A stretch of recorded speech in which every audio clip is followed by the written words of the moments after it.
Welcome to Sports Talk with Steve Jones, the daily talk show with the voice of Penn State football and men's basketball. You never know what special guest may stop on by any given day. Now here's the man of the hour, Mr. Steve Jones. Sounds impressive. I don't know. All right. One more day of the water dripping on my forehead. Time now for 49 good San Francisco seconds.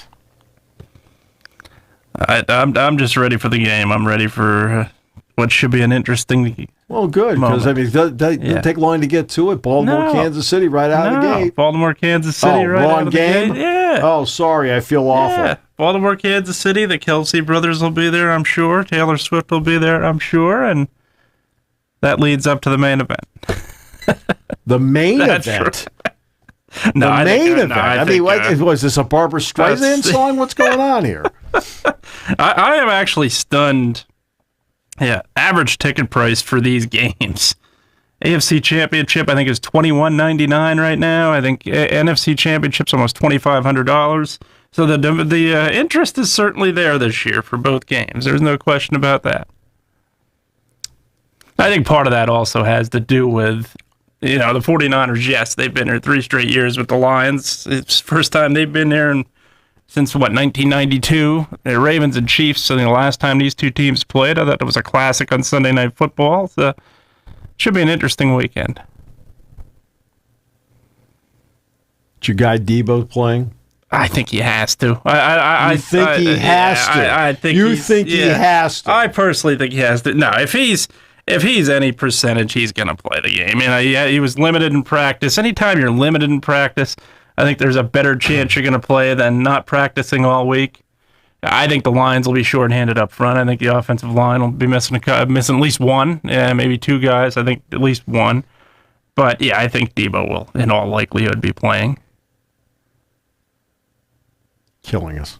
And it's strange with the weapons that team has on offense. When Deebo Samuel goes out, it is a virtually much different offense. Because he is the guy that stretches the field. Stretches the field, absolutely. Right? That is a big part of this. Yep. When you have somebody who has the ability that brings the speed threat to the table, this is where Tyreek Hill was so valuable to what they were doing with Kansas City. This is why Zay Flowers comes in from Boston College and changes the dynamics of the Ravens passing attack and makes Lamar Jackson even more effective because he brings that element to the field that you sit back as a defensive back and as a coordinator and you fear. The ability to run past people. Like K.J. Hamler just signed with the Buffalo Bills. When K.J. Hamler was here, that game with Ohio State where they ran that slant and he went 93 yards for a touchdown and he ran by Wade like he was standing still, and Wade is not a slow player. Right. You can't put a price on that kind of speed. You can't. The other thing I think Debo is it does. And he's a football player. Well, yeah. Debo Samuel is a football player. He's a football player. He does not go down. You can give him the ball. Yeah. He will run with speed between the tackles. Right. I mean, he is just invaluable in that way. Yeah, absolutely. You feel like, I know McCaffrey's really good. Kittle's really good.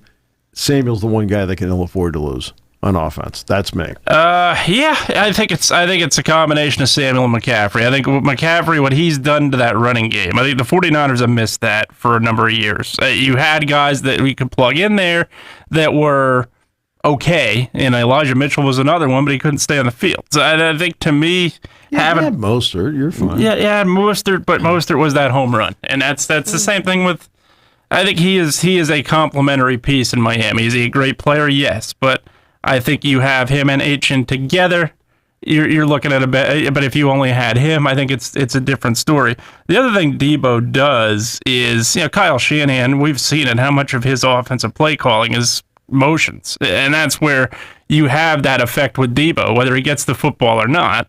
He's a guy that is going to bring that defense, bring the attention. He's window dressing with motion, things like that. Window dressing, but it's Debo Samuel involved, which is a difference. In the fourth quarter, he's still motioning people. He's not motioning a comeback, but you have Debo Samuel in the backfield. When you don't have him in the backfield, it's a big difference. And when you have motions like that, that's the point that I'm making, and that's where I think to me with what you have with McCaffrey, I think. There's bias. I think he's probably the guy that I would put second in the MVP race right now, but yeah, we'll see. I think there's no question. Those are the two guys. MVP race. I would. I think okay. Lamar Jackson is the MVP, but I words for the MVP race. Who cares? Who cares? Right. Not me when it comes to a Super Bowl. Most Americans do not care. No. Okay? They just don't. I'd rather... It used to be a big deal. It's not a big deal. No. I think you'd want a Super Bowl before you want an MVP. Got that right. To me. Got that right. Rather, it's all about who wins the thing. Mm-hmm. All right. So, let's... So now we've dissected that game. You pretty much ruined it for everybody. That's right. Yeah. In fact, you know how you're saying most of America wants Detroit to win? Oh, there's no question. Your analysis has helped steer people in that direction. There is no question. I think what's got to be interesting. The problem Detroit has is quite simple. Their secondary needs to hold up. Secondary needs to hold up, and I think on grass they need to hold up. I think that's the other concern, I think, with Detroit. I'm not sure. Your turf stinks. The turf stinks. The turf, the grass, whatever it is, it's supposedly grass. But I think they need to hold. Turf is grass. Yeah, the grass. Yeah. Well, it's not MetLife Stadium, fortunately. It's close though. I think that to me is a concern, but it's also a concern the other way because can the 49ers get that pass rush against what is a very good Lions offensive line, even when they're short-handed? Well, Penei Sewell's really good. Absolutely. I mean, Bosa's lined up on him. He might as well be on. He'll be as effective as he was. Most of the games this season. Your guy did not play really great football this year. No, he didn't. And did not play great football last weekend. That's the problem San Francisco had against Green Bay. All kidding aside, they desperately want to rush four guys. Yeah, and you've got to get the quarterback. They desperately want to rush four. Absolutely. The problem they're having is that despite having some really good players in there, they're not getting there with four. And even late in the game against Jordan Love, they blitzed. Yeah. And when they blitzed, that took me aback. Like, you know what? Yeah. They're seeing what we're seeing. Yeah, absolutely. And then, of course, Baltimore plays Kansas City. You only have a peripheral interest in that, and that's just the way it is. I mean, you're not a real fan. So I think to me that game is, if you're the casual fan, just dissecting these games, that is the more intriguing one of the two. And the Lions are a great story. They go on to win that game. They're an incredible story. I talked to Bo Smolka, who covers the Ravens, and he told me Mark Andrews, in all likelihood, will not play a ton of plays, but he's going to play the game. Yeah. So that's a big one. Yeah, Lamar Jackson has got to. This is going to be one of the better, and it's strange saying this because it's Kansas City. This is going to be one of the better defenses that Lamar Jackson has faced. Well, they haven't given up more than 30 points in a game. No, they're a good defense. Their defense has been what's taken them to the playoffs. What's taken them into the playoffs? Obviously, what they did last week on offense was vintage Chiefs football, but I think that defense, what they've been able Chiefs to do, football because they hung on to the ball. Absolutely. Right? I mean, that's the point. They hung on to the ball. They'll have to do that again. You see a couple of drops early for Kansas City. Now it becomes big trouble. All right, so let's get to the other big story out there. Kayshon Boutte, New England Patriots former LSU player, arrested, charged with computer fraud and gaming prohibited for persons under the age of 21. He is in jail after posting. He was booked into an East Baton Rouge Parish jail, and after posting $600,000 bond, was released. So this is what they say he did. Boutte was 20 years old at the time. He participated in sports gambling from April 6, 2022 to May 7, 2023. During this period, police allege Boutte used... Now, see, again, this is where you know that Oh, well, these young people, they don't know the rules. Okay. Hey, Captain Naive, check it in at the door, okay? All right? They know the rules, okay? This is not anybody's fault but his. Right. When somebody sits there and is accused of using an alias to circumvent the legal age required for placing sports wagers in Louisiana, that means you know the rules. The police said an online gambling company contacted them regarding sports wagers made by a prohibited person. Excuse me. He played for LSU from 20 to 22. The guy's good wide receivers, no question. Yeah. Right? Oh, yeah. They say he placed more than, it is alleged that he placed more than 8,900 wagers. Of those wagers, at least 17 excuse me. Excuse me. At least 17 were on college football games. 6 of those on LSU football. He bet on himself. Prop bets on himself. Okay. In the game between LSU, Florida State. That's the one where Florida State missed the extra point and lost. He bet he would score at least 1 touchdown in the game and placed another wager that he would have more than 85.5 yards receiving. Both wagers were part of an 8-leg parlay wager. Well, Jay Sean had 20 receiving yards in the game, just missed by that much, and had no touchdowns. He bet $450,000 in 2022, according to the affidavit. Lost $65,000 that year. In 2023, he bet 186 and lost 16. So that puts him minus $81,000 for the 2 years. Now, his contract with the Patriots is larger than that. LSU made a statement. He's a former student athlete, improper, related to sports gambling, blah, blah. Okay, the usual mumbo jumbo where somebody types up in a back room and nobody really knows what it says. Yeah. Okay. Well, I'd say some people know what it says. They try to do their best to not to get you to know, but we have no evidence that any other student athletes participated in prohibited activities. The Patriots released a statement saying they're aware of it. It's in every paper in the country. Look, the guy was a really good collegiate receiver. The Patriots didn't pick him till the 6th round, though. He only played 5 games this year. He had 2 catches for 19. Because, no offense, when I watch an LSU game, they made a big deal about this guy over and again. And when every game I watched was over, I sat there and went, okay, I don't see it. Yep. No offense. I agree. It's just me watching LSU. I agree entirely. When they played, he was like the big deal, and in every game I watched him, other people played well. When LSU didn't play well, they did. But I'd sit there and go, okay, all right, it's just another guy. And when it came to the draft, that's what it ended up looking like. Just another guy. I mean, he was a 6th round pick. So nobody's naive. Right. Well, I shouldn't say nobody's naive. I'm around a bunch of people that are naive. Right?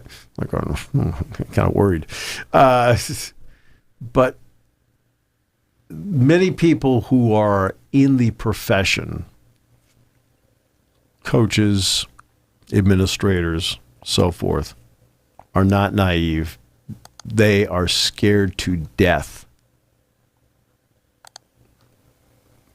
that something like this is happening. Oh, yeah. They all are. Because you can pound it till the cows come home. Pound it in. It's not messaging. Look at the problems Iowa had. Iowa State had, and now, of course, this player at LSU, who's now at the Patriots. Yeah. Right. You can't be around. You can't babysit them. You can't be around them. You got to trust them. You can't babysit the trust, them. unfortunately, doesn't work sometimes. Right? Yeah. And when they're sitting there using aliases, that means all that instructional stuff you did. Yeah, it was ignored. That means you actually were telling them the right things, and they figured out I shouldn't be doing that. Yeah. Oh, yeah. Right? And, yeah. But it's another problem. And you'll have a lot of these initially. As time goes, right? Only because there's always that initial wave, doesn't mean you won't run into an issue once in a great while. But look at other places around the world that have sports wagering. Which sports wagering scandals do you have in England? Yeah.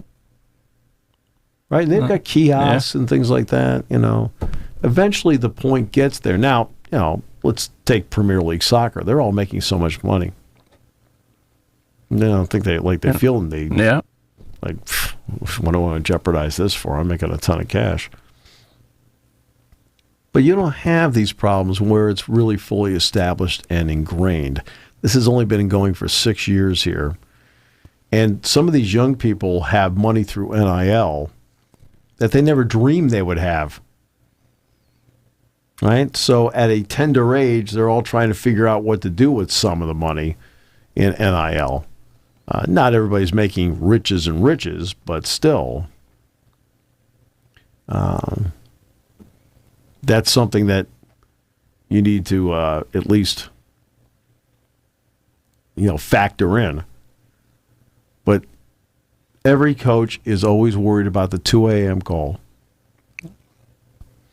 I mean, I was talking to John Gondak last night about he does men's and women's cross country, men's and women's indoor track and field, men's and women's outdoor track and field. He has over 100 student athletes he has to take care of. So I said, how do you manage that? I says, because your door has to be open to all of them. Well, a football coach is the same way. James has 124 guys. Right? To sit there and say that they're all angels. Right. Is just not right. You can't make that assumption. They all fear the 2 a.m. call. They all fear that this call is going to be made to them about somebody getting caught doing something. Right? Are you texting the owners of Patches the dog? No, it's no text. It's a little late to apologize. No apologies. Yeah. Wow. What are you, a government official? Never apologized for anything? Didn't do anything wrong? Yeah, that's about right. Nah. Government official or, some cases, professional athlete. Oh. Not comparing you to a professional athlete. It's an insult to professional athletes. Although you have the same build as Brock Purdy. All right. And Mac Jones. And Mac Jones. Yeah. Maybe better stats. That's accurate. I think I might have been higher than third on the depth chart in midget football too. I might have been a little higher than. I know he had 2 Hurts ahead of him. That's all right. Still third on the depth chart. And Wisconsin's going to hire former USC and Oklahoma defensive coordinator Alex Grinch as their safeties coach. So that is October 26th in Madison. It's going to be a lot of off-season work on my part. Yeah, that's going to be, it's an interesting schedule. Usually last year was off-season was pretty easy because they played obviously 6 teams of the division and who did they play in the crossovers? Minnesota. Who did they play in the crossovers? Iowa. Minnesota, Iowa, Northwestern. Yeah. Illinois. They play Illinois? Yeah, Illinois is the first road game. And they kind of, for the most part, have played them close enough for some of the guys who are still there and so forth. But this time, you got West Virginia, Bowling Green. Yeah. The other non-conference game is what? It's is it Kent State again this year? Kent State. Yeah. Kent State. All right. So they haven't played them in a while. UCLA. Yeah. UCLA, USC. That, Washington. And then we got Illinois again, right? I'm trying to think. Maybe not. Yeah, I don't know. They've changed over the schedule so many. I know they got Maryland at the end. They got Ohio State. They have Nebraska this year or next year? I think it's next year. They only play Nebraska twice in this 5-year cycle. Yeah. They only play them twice. Yeah. But like, there's so many new teams on there. Yeah. Where you're going to have to. Ohio State might as well be a new team. Yeah, that's going to be, Well, you're going to be familiar with some of the guys. No, I already. Yeah. That have made the move over. Yeah. Yes, we are. Yeah. So. I think for the fans, the schedule is going to be interesting next year because obviously you have the first two at home and you have the road game, and then you have first two at home, off day, off week, 3 at home. So a couple. Yeah, they've got Illinois here. Well, 5 of 6 initial games at home, I should say. So you got West Virginia on the road. Mm-hmm. Then they have Bowling Green and Kent State. Mm-hmm. Illinois, UCLA, USC, Wisconsin, Ohio State, Washington. Then they got Purdue. They have to go to Purdue. And they have to go to Minnesota. Yeah, I was going to say Minnesota. Minnesota was sticking in me it seemed like. And then you got Maryland to close out. And that's here. So, yeah.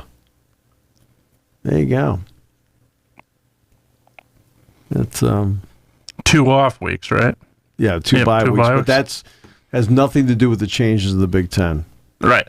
The reason is all the college football calendars are set up for a Labor Day Thanksgiving. Mm-hmm. And when you have this particular year, right, Labor Day Thanksgiving provides 2 bye weeks in it.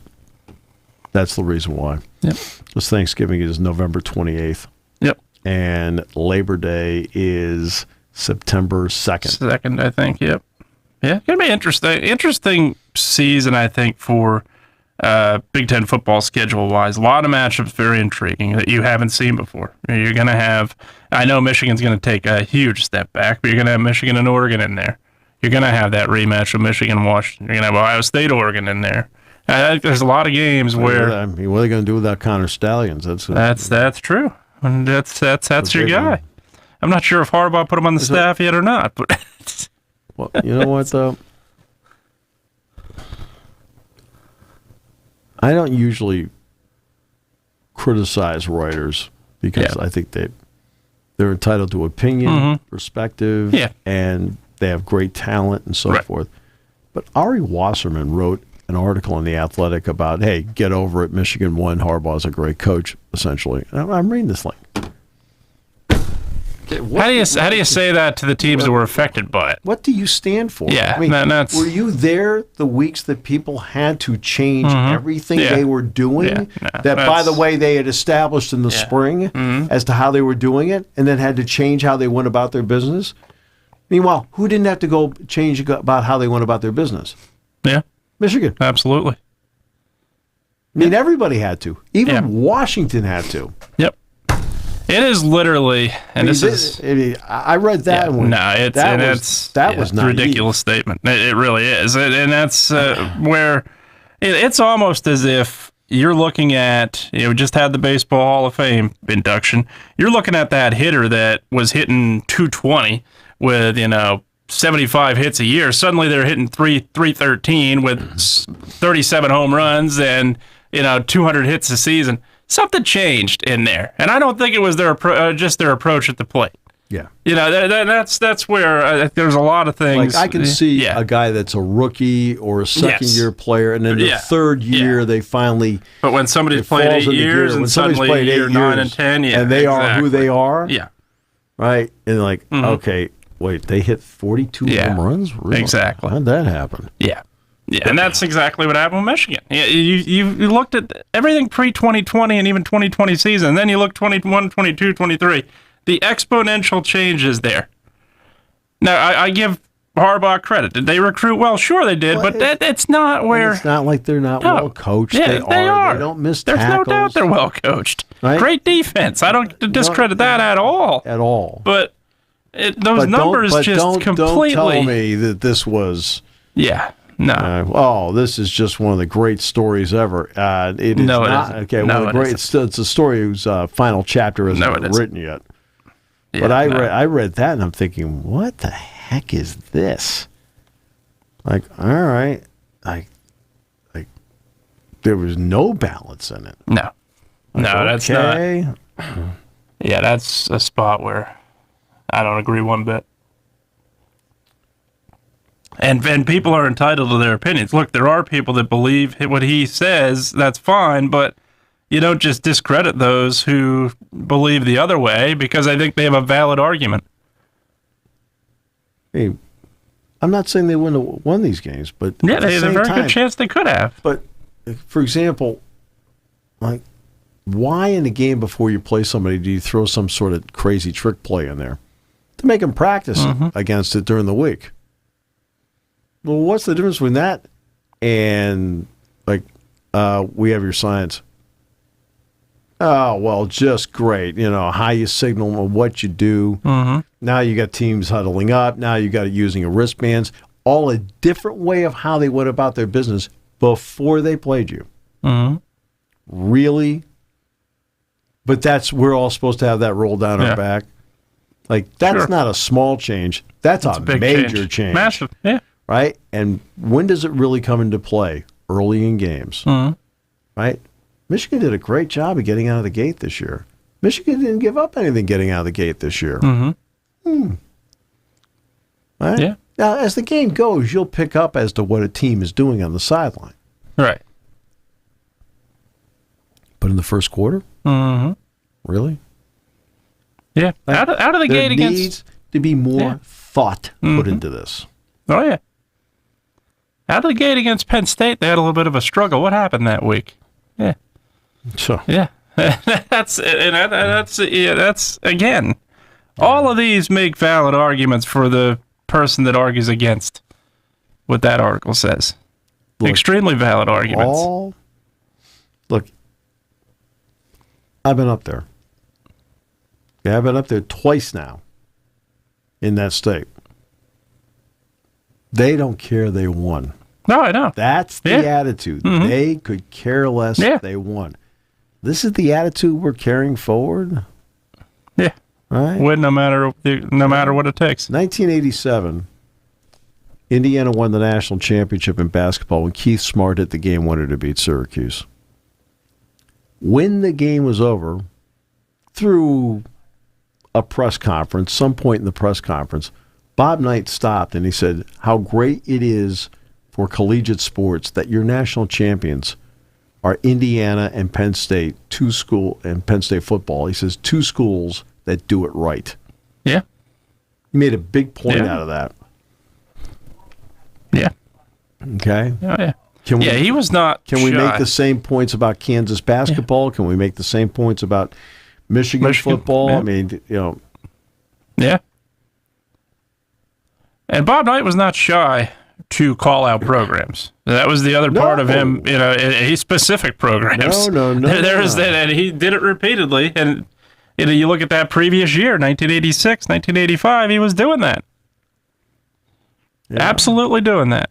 Yeah, I remember he played Notre Dame, and he praised Digger Phelps, said the same thing, basically. This is a high respect for this program. They do it the right way. Yep. A couple weeks later, they play a team with Steve Alford suspended that he said quite a bit about. That was not so nice. So there's no question. Right. He had his opinions and called them out. Right. He wasn't afraid to do it. No. Never. No. He got criticized for his opinions, but still. Yeah, the graduation rate says otherwise in a lot of ways with what he did. Yeah. All right. Minnesota tomorrow here at the excuse me. Here at the Jordan Center. I'll make it, believe me. I'll be at the post. Gate will open, I'll run. There you go. All right.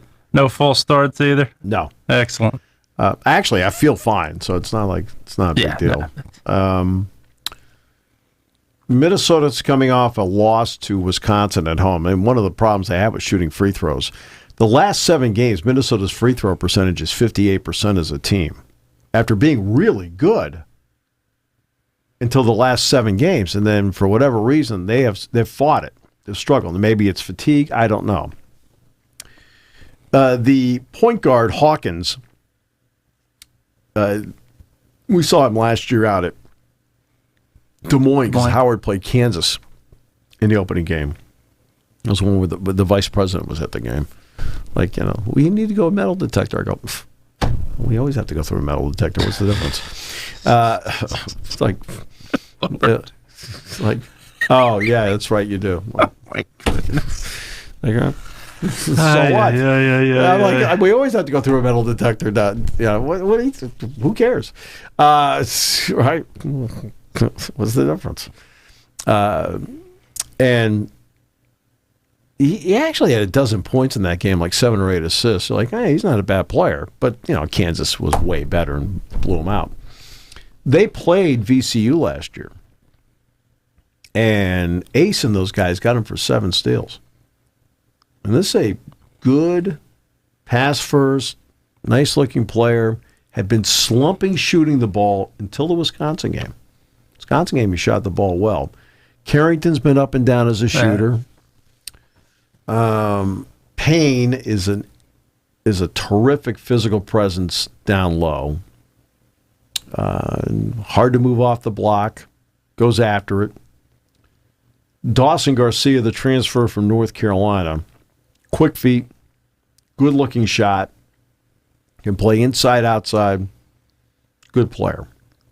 I was surprised at his lack of offense in the first half against Wisconsin. I was surprised by that because he's their leading scorer and he's a steady Eddie guy. He gives you numbers every time. Cam Christie, freshman. Mike Mitchell, transfer. Good offensive players. They've been in the lineup as starters the last couple of games. Ola Joseph, who had been starting, only played 5 minutes against Wisconsin. So I was curious about that. And the key for them is that they've been very much up and down shooting the ball. Very up and down shooting the ball. And, of course, they're playing on the road. And Minnesota traditionally has not been one of the better road teams. But you know what? Winning on the road in this conference is... No. If anybody doesn't realize it by now, it's 30-plus years. It's not easy to do for anybody. I mean, the Illinois-Northwestern thing should tell you everything. Northwestern goes to Illinois, loses by 30. Illinois goes to Northwestern this week, loses. What's the difference? 120 miles. Mm-hmm. It's got to be longer than that. It's 200 miles. I was going to say, it's probably a couple, 200 miles. Now, I've driven it. Hours. No, Dick and I have driven it. I have driven it. We had a game up in Northwestern, and I had to go do a wrestling match for BTN, then come back in, and we drove down together. So, from O'Hare. So we know. Instead of doing the license plate game, Dick and I did silos. Like, silos. We decided that once we got past the burbs of Chicago, it's all farms. I mean, it's all farms. Even the University of Illinois is a big farm. Oof. Right. 232.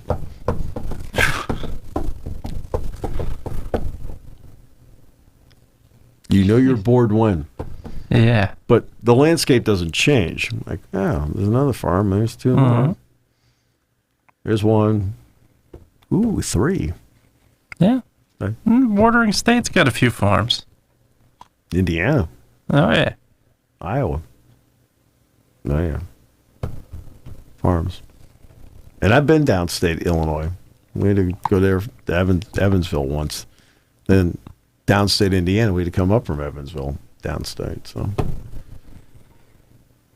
feel like that Johnny Cash song. I've been everywhere, man. Not quite, but so I mean that'll be the key. What can Penn State do to prevent second shots? Can they do a good job at defending the first shot? And then can you get them out of position with ball movement and paint touches offensively? The guard matchup, Penn State's quickness is going to be critical. It's a 6:30 game on a Saturday. Big anti-49ers crowd will be there. Most likely. If you're not in Santa Clara, I think you're an anti-49ers crowd this week. There are people in San Jose that aren't even rooting for them. You're probably not wrong. You keep going around telling everybody in the station they're America's team. The only part that makes them America's team is they're in America. There it is. That's all that matters. That's all you need. Yep, Girardi's calling. Yo, I'll call you back in a minute, man. Yo. He can't hear me. But I'll call him back in a minute. But, yeah, so there we are. It's a big weekend. Baltimore, San Francisco are the two favorites. I'll feel better watching both games after doing the game on Saturday night. So look, I mean, it's Q's going to have a good game inside. Yeah, right. But he's going to have to get help from other people. Absolutely. It just can't be. Yeah. And the plan that Mike has, I like the plan Mike has a lot. I mean, I've seen them play it out. I like it a lot. Now it's just a question of executing it. And when it comes to execution, a lot of people are in favor of mine. So that gets us to the weekend. Back for the 7 o'clock show. Don't forget to tip your waitress. And as for that shirt, if they lose on the podcast, will you burn that shirt? I can't burn the shirt. That's a little tough. What, is it the last one that fits? What? No. Yeah, no. I don't know Which one is it? Yeah, I'm trying to figure it out. Yeah, I was gonna say which I don't one is have. I was gonna say I would wear. I don't have any Lions apparel if they lose. Unfortunately, I do. I might be able to locate a Kansas City Chiefs something. You ever hear of Fanatics? Well, yeah, I've heard of Fanatics. Yeah, you can order it online. All right. Yeah.